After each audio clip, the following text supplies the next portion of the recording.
예, 4월 마지막 주일을 맞이했습니다. 가장 좋은 날씨에 오늘은 다른 때보다 한 2시간 정도 일찍 이렇게 예배를 드리는데, 그럼에도 불구하고 이렇게 표정도 맑고 또 아주 생생한 모습으로 예배 자리에 나오신 여러분들을 축복하고, 오늘 특별한 날 또 예배를 통해서 그 은혜 받고 예배 후에 또 종교인 야외 교제 모임을 통해서 주 안에서 즐겁고 행복한 시간 될 수 있기를 주의 이름으로 축원을 드립니다. 아멘.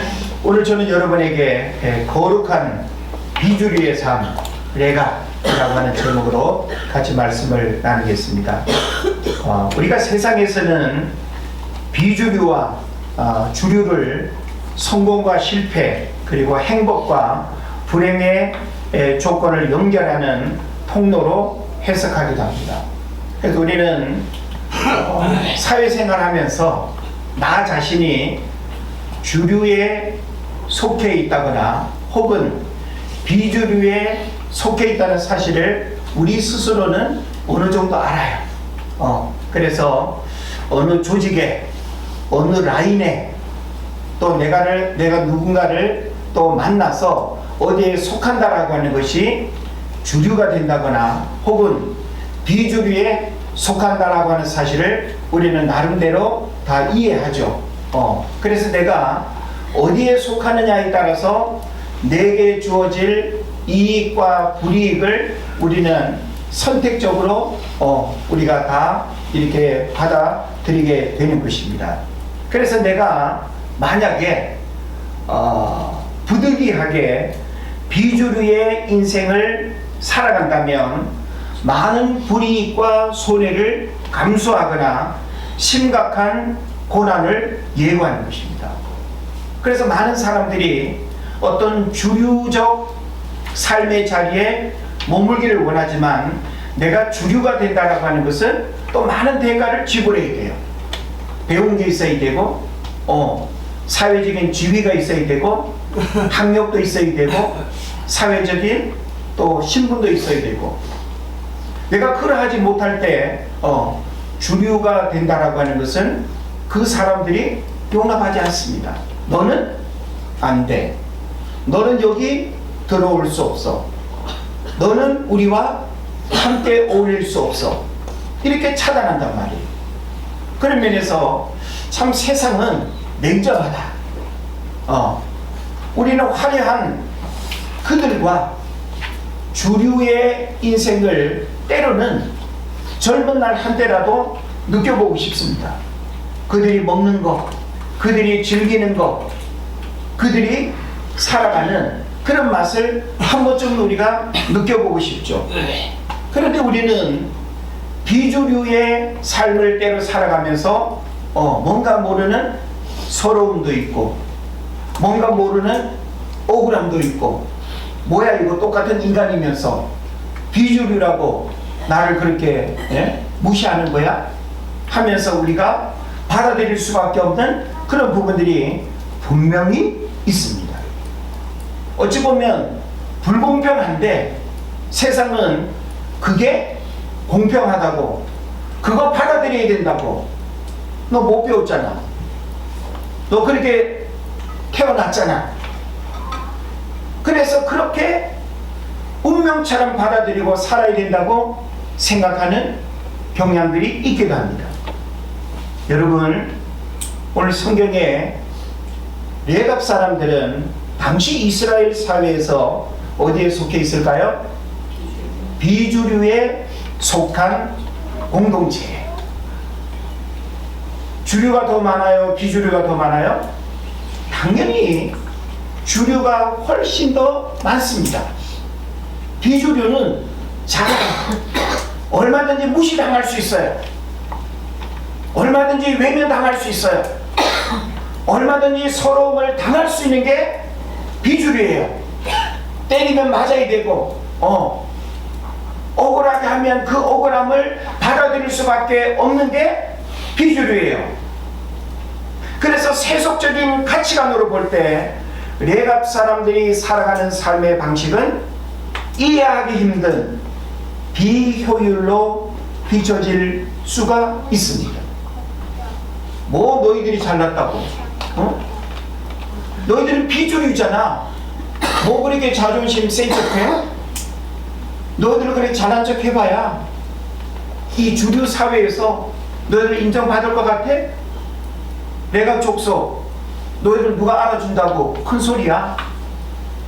그래서 비주류인 이 레갑 족속들은 이스라엘 사회 공동체가 바라봤을 때는 비효율적 삶으로 비춰질 수 있다는 것이죠. 그래서 이스라엘 공동체, 주류적 삶을 살아가는 그들이 바라봤을 때는 적어도 세 가지의 문제들이 노출되는 거예요. 하나는 사회적 부적응자들로 인식되었습니다.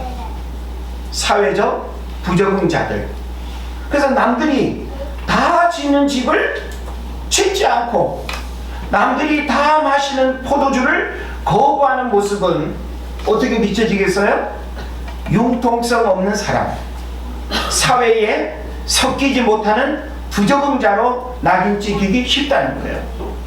야, 사회생활 하려면 그래도 한 잔은 할 줄 알아야 되는 거 아니야?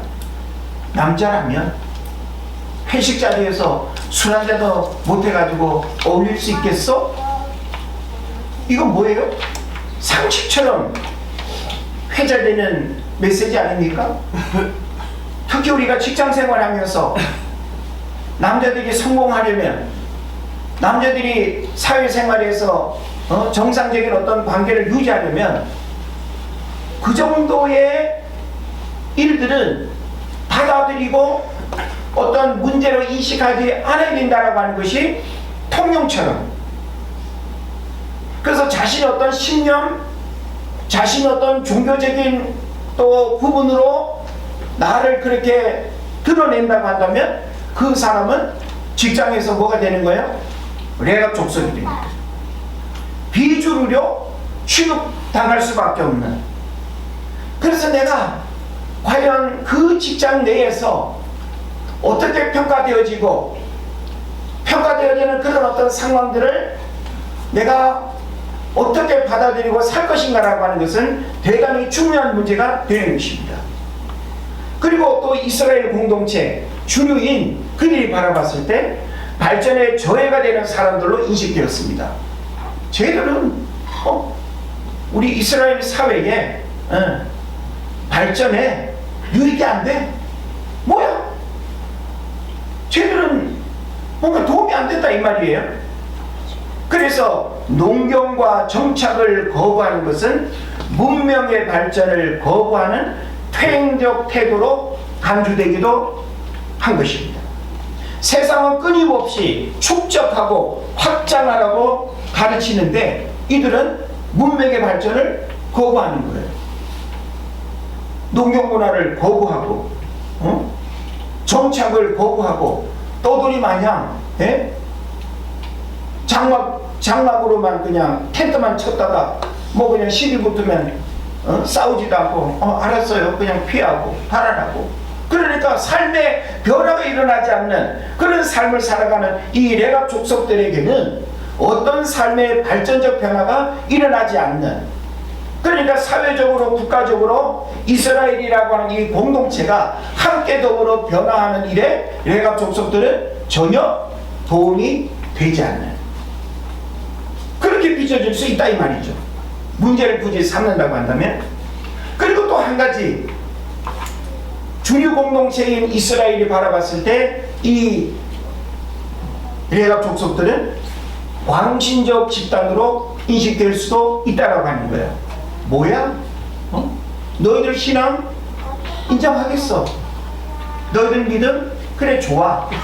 그런데 자신들만의 엄격한 규율을 지키는 소수 집단을 향해서 폐쇄적이라거나 극단적이라는 편견 어린 시선을 보내게 된다라고 하는 거죠. 우리는 우리 사회에서 혹은 직장 안에서 식사 때 기도한다든지, 나는 내 믿음 때문에 이렇게 야간 작업을 안 한다든지, 나는 교회 가야 되기 때문에 나는 뭘 안 한다든지 이러면 대단히 광신적 어떤 신앙생활하는 사람으로 매도되는 그런 경향들이 있죠. 어찌 보면 자연스러운 나의 선택일 수 있는데 그렇게 비춰지는 이런 어떤 사회 속에서 참 우리가 신앙을 지킨다라고 하는 것이 굉장히 어려운 문제일 것입니다. 그래서 우리가 비주류로 살아간다는 것, 굉장히 어려운 문제임에 틀림이 없다라고 하는 걸 우리가 생각을 해보면서, 저는 오늘날도 자본주의 사회에서 이스라엘 내의 레갑 족속과 같은 자본주의 사회에서 이런 비주류의 삶을 살아가는 사람들이 있습니다.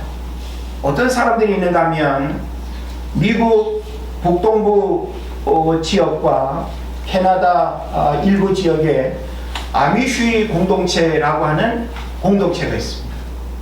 이 아미쉬 공동체는 유럽에서 신앙의 자유를 찾아서 이렇게 이주한 청교도들 가운데 그들이 지금까지 그 신앙의 정통성을 수백 년간 지키면서 자기들의 문화를 유지하면서 살아가는 사람들이에요. 그래서 이 아미쉬 공동체는 미국 북동부 지역에 32개 주 지역에 분포하고 있는데, 지금 약 한 42만 명의 사람들이 마을을 이루면서 자기들만의 그 신앙의 문화를 지키면서 살아가는 사람들이 있습니다. 우리는 이 사람들을 성경 속에서 레갑 사람들로 조금 유사하게 우리가 연결해서 볼 수 있어요. 그럼 이 아미쉬 사람들은 오늘날 자본주의 본산이라고 이야기하는 미국에서 너무나 어울리지 않게 너무나 극과 극의 다른 삶을 살아가고 있는 거예요. 이 사람들은 전기, 자동차, 현대적 통신수단을 거부합니다. 지금 우리가 누리고 살아가는 이 현대 문명을 생각하면, 그래서 그들의 복장은 아주 단순하게 검은 이런 그 원피스 정도, 거의 이렇게 단벌로만 이렇게 입고 살아갑니다. 그래서 마차를 타고 전통적인 복장을 고수합니다. 그래서 이는 레갑 사람들이 집을 짓지 말라는 전통을 지킨 것과 맥락을 같이 하는데, 세상과의 분리를 통해서 세상의 가치관이 가정과 신앙을 침범하지 못하도록 물리적, 문화적 방어벽을 세우고 살아가는 공동체입니다. 그래서 세상 사람들은 그들을 시대에 뒤떨어진 사람들로 보기도 하지만, 그들이 유지하는 평화와 가족 중심의 가치, 흔들리지 않는 공동체의 의식에 대해서는 깊은 경의를 표하게 된다는 거예요. 그래서 그 안에 학교도 있고, 그 안에 그들이 먹고 마시는 모든 삶의 공동체가 다 있습니다. 궁금하면 유튜브로 보실 수도 있고 책도 보실 수 있고, 저는 충분히 이해하고 있는 공동체인데, 그래서 한편으로 우리는 자본주의의 풍요 속에 우리가 살아가면서 너무 소중한 것들을 많이 이렇게 잃어버리고 변질된 어떤 삶을 살아가고 있는 입장에서는 한 번쯤은 그런 삶도 참 괜찮겠다. 가정의 소중함, 가정의 행복, 이런 걸 우리가 생각하면 너무 빠른 문명의 변화가 어떤 관계, 또 가족, 평화, 자유로움, 이런 어떤 부분들을 많이 놓치고 있는 어떤 측면에서는 한 번쯤은 참 이렇게 우리가 이렇게 경험해보고 싶은 그런 공동체일 수 있습니다. 또 하나는 라브리 공동체라고 있습니다. 이 라브리 공동체는 전 세계 한 10여 국에 흩어져 있고, 우리나라 강원도 양양에도 라브리 공동체가 있습니다. 이 라브리 공동체는 아미쉬 공동체하고는 조금 성격이 다릅니다. 소그룹 중심으로, 그리고 홍보도 거의 하지 않고 이 라브리 공동체를 경험한 사람들에 의해서 소개로 이렇게 알려지고, 그리고 또 이렇게 전파되는 그런 공동체입니다. 프란시스 셰퍼라고 하는 유명한 이 기독교 신학자가 있는데, 이 박사님이 세운 이 라브리는 외형적인 격리보다는 생각의 구별과 영적 나그네들의 쉼터라는 측면에서 레갑의 정신을 잇고 있다라고 이렇게 볼 수 있습니다. 그래서 이 라브리라는 말은 불어로 피난처라는 뜻인데, 세속 철학에 함몰된 현대인들이 잠시 멈춰서서 참된 진리가 무엇인지 고민하게 하는 그런 장소, 그런 시간을 갖게끔 하는 짧은 시간에 이런 그 피난처의 공간의 피난처, 그런 이제 장소가 되는 겁니다. 그래서 이 레갑 사람들이 삶의 태도로 신앙을 증명했듯이, 라브리는 공동체 생활과 노동, 대화를 통해서 기독교 세계관이 실제 삶에서 어떻게 작동하는지 보여줍니다. 지성적이고 합리적인 현대인들에게 기독교 신앙이 여전히 유효한가라는 질문에 답을 주는 영적 보루로 인식되기도 하는 것입니다. 그래서 저는 우리가 꼭 이런 공동체를 만들어야 된다든지, 이런 공동체를 꼭 가봐야 된다든지, 그렇게 저는 이야기하기를 원치 않습니다. 물론 우리나라에도 이와 유사한 형태의 뭐 예수원이라든지 은성수도원이라든지 모세골이라든지 등의 그런 공동체들이 있다라고 하는 것을 말씀을 드리겠습니다. 자, 그래서 이런 어떤 예들을 여러분에게 설명을 드리면서, 레갑 사람들은 혈통적으로 이스라엘 본손이 아닌 겐족 속에 뿌리를 두고 있다라고 하는 거예요. 그래서 모세의 장인 호밥이 속했던 종족으로 광야 시절부터 이스라엘과 함께하며 여호와 신앙을 받아들인 이방 계열의 집단이라는 거예요. 자, 우리 출애굽 그 여정 속에 보면 모세를 통해서 이스라엘 백성들이 출애굽했잖아요. 근데 우리가 출애굽 내용을 보면 허다한 잡족들이 함께 따라갔다 그랬어요. 그죠? 근데 이 허다한 잡족들은 순수한 히브리 민족은 아닌데, 이 히브리 민족이라고 하는 이 하나의 민족이 뭔가 새로운 어떤 꿈을 가지고 출애굽하는 걸 보니까 자기들도 덩달아서 뭔가 꿈을 가지고 따라 나선 그 허다한 잡족들이 있었거든요. 그 허다한 잡족들 속에 바로 이 레갑의 조상들이 있었다는 거예요. 그리고 어찌 보면 이 레갑의 그 조상들은 히브리 조상들의 본소는 아니라는 거예요. 그 뿌리를 거슬러 올라가면. 그러니까 하나님의 어떤 축복을 받는 그런 혈통적 측면에서 보면 벗어난 이방 족속임에도 불구하고 그들이 하나님의 말씀을 이렇게 듣고 지키는 일이 있어서 250년이라고 하는 긴 시간 동안 예레미야 시대가 이른 이 시대가 되었음에도 불구하고 그들의 조상 요나답의 명령을 250년 넘게 철저히 지켜온 공동체로 묘사되고 있다는 거예요. 그리고 보세요. 이스라엘 백성들은 시간이 지나면서 어떻게 됐어요?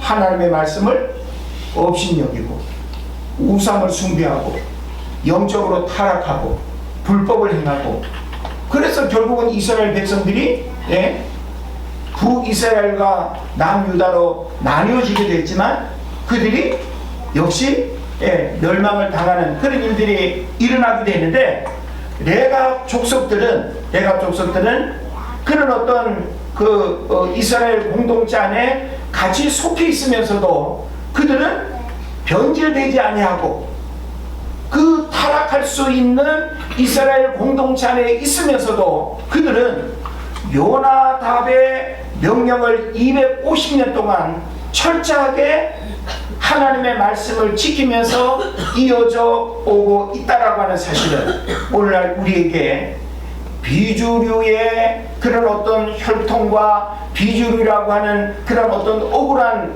어떤 삶을 그들이 이렇게 살아오고 있음에도 불구하고 결코 신앙만큼은 주류 못지않는 그런 어떤 신앙을 부여잡고 있는 이 모습이 오늘날 우리에게 대단히 중요한 신앙의 도전이 되고 있다라고 하는 것입니다. 레갑 사람들의 이 삶의 핵심은 조상 요나답이 남긴 거룩한 구별과 절제에 있었습니다.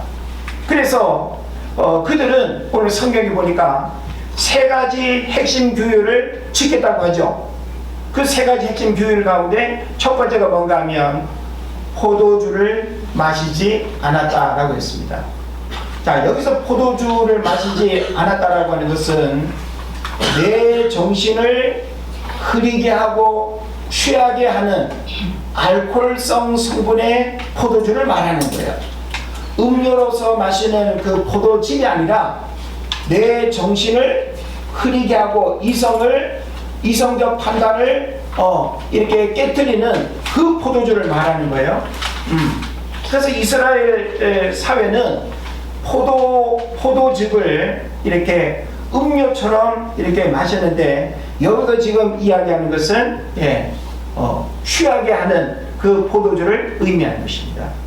그러니까 지금 이스라엘 백성들 안에 이 레갑 족속들은 세속적 가치관에 대한 거룩한 거부가 있었다라고 하는 것을 말하는 것입니다. 성경에서 포도주는 종종 세상적인 즐거움, 풍요, 그리고 때로는 방탕함을 상징합니다. 술에 대해서는 우리가 강조하지 않아도 성경은 곳곳에서 술 취하지 말라, 이는 방탕한 것이니 그렇게 말하고 있죠. 근데 우리는 취하지 않을 정도만 마시면 되지 않냐, 또 이렇게 또 합리화를 해요. 여러분, 취하지 않을 정도만 마실 수 있는 그 경계선을 여러분 잘 지킬 수 있습니까? 우리가 술을 마신다라고 하는 것은 취하기 위한 목적으로 우리가 마시게 되는 경우들이 많지.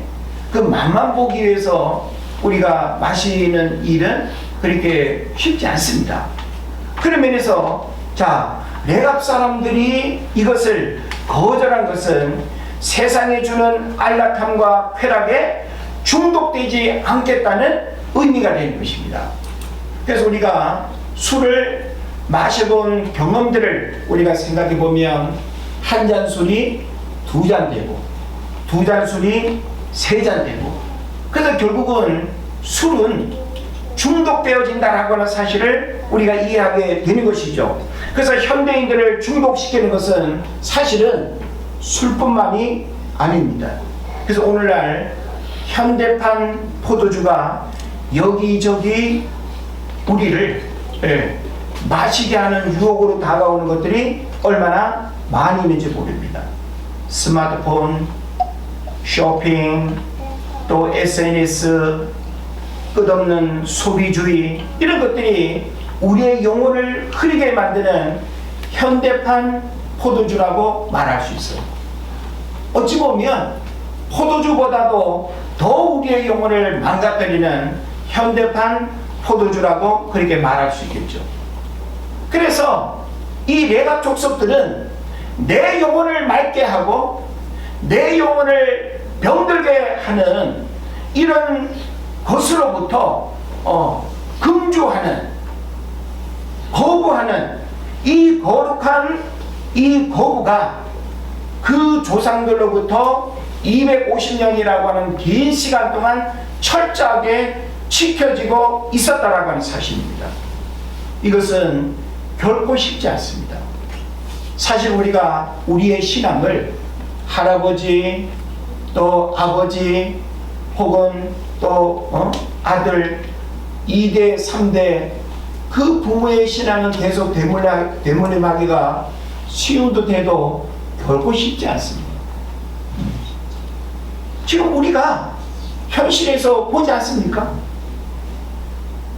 내 신앙을 우리 자녀가 그대로 물려받기를 원하는데 나의 열심, 나의 열정, 내가 하나님을 예배하는 이 믿음과 이 신앙 고백 우리 자녀에게 그대로 전달되면 좋은 것 같은데 내가 하나님을 예배하는 그 열심이 80이라면 우리 아이들이 어느 정도일 것 같아요? 80일 것 같습니까? 그렇게 안 될 거예요. 그럼 거기서 만약에 한 대 더 내려가면 어떨까요? 또 뚝 떨어지겠죠.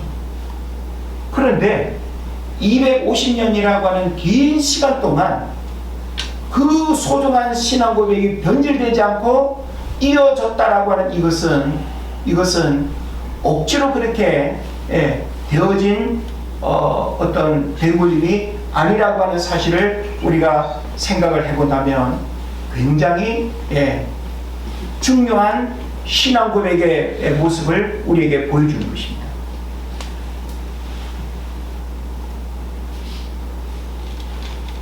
또 레갑 사람들에게 포도주를 마시지 않는 것과 포도원을 소유하지 않는 것은 또 연결되어 있습니다.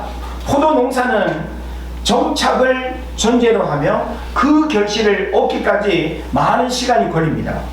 포도주를 거절한 행위는 나는 이 땅에 영원히 정착할 사람이 아니다라는 선언이죠. 오늘날 우리에게는 이 땅의 소유와 성공이 전부가 아님을 기억하면서 영원한 하늘 본향을 향해 걸어가는 영적 나그네로서의 정체성을 유지하라는 도전이 되는 것입니다. 그리고 또 이어지는 말씀 보면 집을 짓지 않고 장막에 거했다고 했어요. 자, 우리는 다 집에 대한 애착이 있죠. 월세로 우리가 산다라고 할 때 참 한 달 한 달 월세 내는 날이 얼마나 빨리 오는지, 내고 나면 또 월세 내는 날이 그냥 그 다음 날처럼 느껴지고, 우리가 전세로 사는 것도 얼마나 부담스럽고 얼마나 어려운지 몰라요. 그러나 우리는 부득이 그렇게 살 수밖에 없는 형편과 그런 환경의 시간들이 분명히 우리에게 있었죠. 현재도 또 있기도 하고, 그러다가 우리가 내 집 마련이라고 하는 그 시간을 우리가 경험하게 되면 뭔가 안정적인, 더 이상 이 내 집 마련에 대한 그런 또 힘든 그 마음들을 우리가 떨쳐버리게 되는 그런 이제 생각들을 하게 됩니다. 그 뭡니까? 바로 집을 짓지 않고 장막에 거했다라고 하는 이것은 정착 생활에 주는 안일함과 소유욕을 경계하며 이 땅에서의 삶이 영원하지 않는 그 나그네임을 잊지 않으려고 했다는 거예요. 이것도 쉽지 않습니다. 장막이 뭐예요? 해투예요. 우리 캠핑 가가지고 뭐 그냥 한두 시간 그냥 쳤다가 접었다 이동하고 하는 것 같은 그 장막이에요. 편할 수 있죠.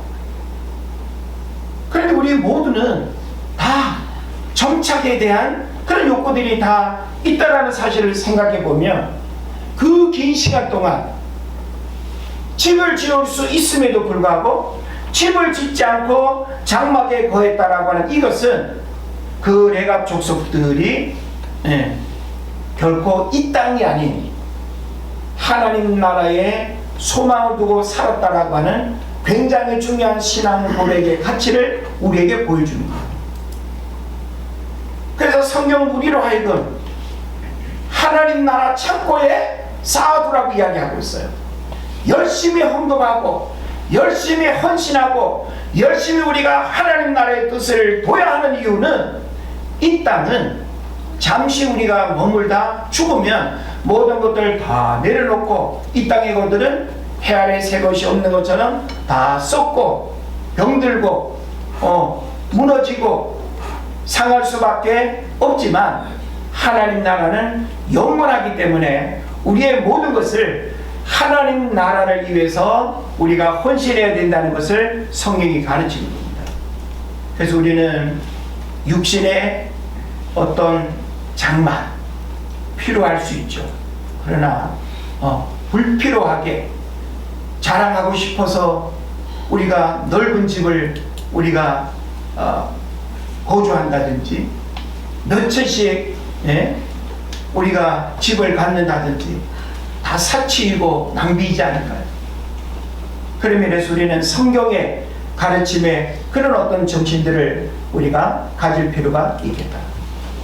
파종하거나 포도원을 소유하지 않는다고 했습니다. 이 또한 농경문화가 가져오는 가나안의 바알 숭배 관습으로부터 자신들을 격리시키고 오직 하나님만을 의지하는 광야의 신앙 순수성을 지키고자 했던 것입니다. 그래서 하나님께서는 예레미야를 통해서 이들에게 포도주를 권하게 하셨으나 그들이 끝까지 거절하는 모습을 보시고 내 앞에 설 사람이 영원히 끊어지지 아니하리라는 축복을 내리셨던 겁니다.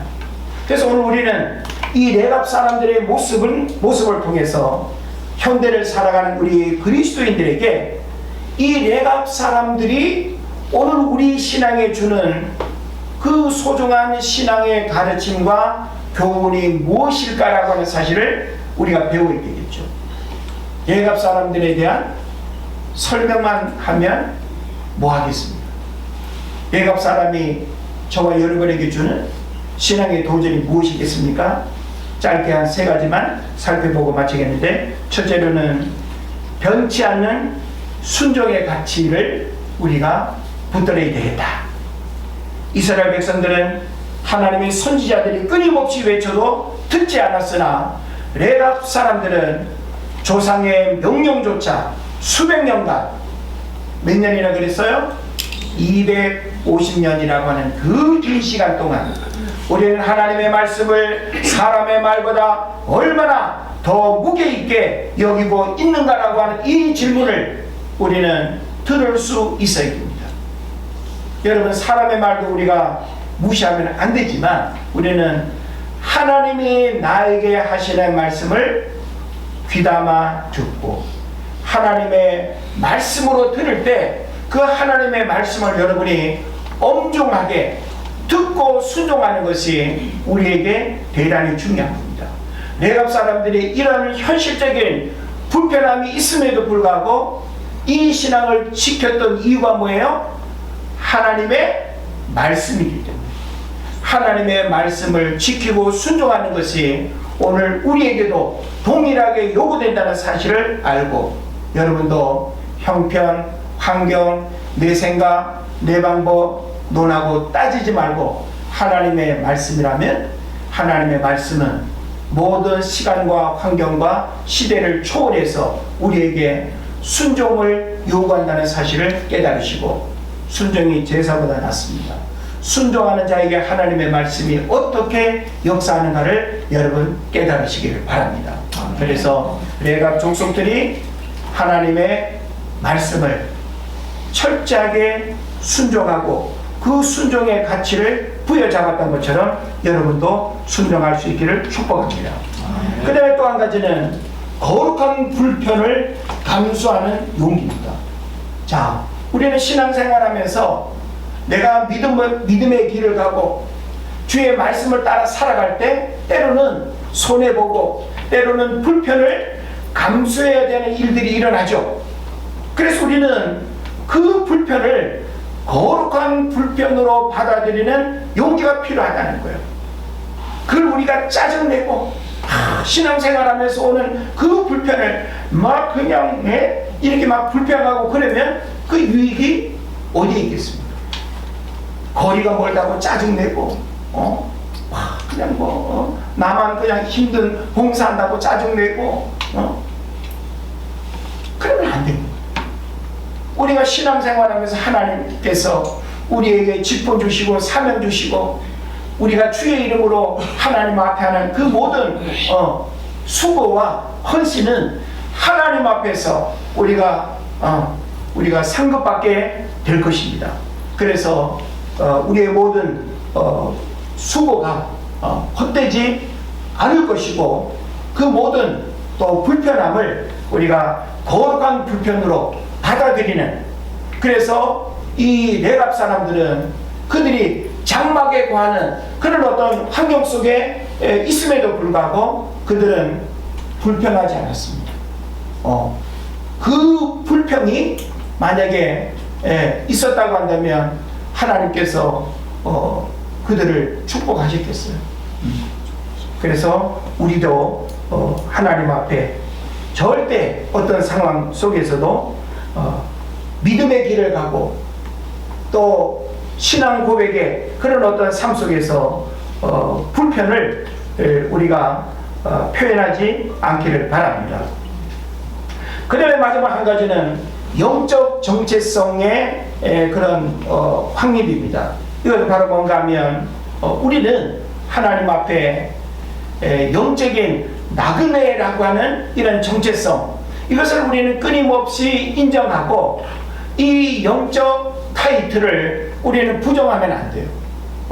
이것이 부끄러운 이름으로 여겨진다 할지라도 이걸 우리가 세탁하거나 다른 이름으로 미워하는 것이 아니라, 하나님, 내가 이 땅을 살아가는 동안 영적 나그네라고 하는 이 정체성을 내가 부정하지 않겠습니다.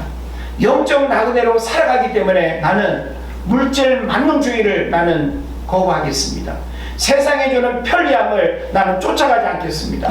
그래서 나그네로 내가 살아가기 때문에 이 땅에 연연하지 아니하고 모든 것들을 언제라도 내가 내려놓을 수 있는 그런 믿음을 가지고 하나님 앞에 설 수 있는 그런 믿음으로 여러분의 삶이 하나님 앞에 인정받고 하나님 앞에 영광 올려 드릴 수 있기를 주의 이름으로 축원을 드립니다.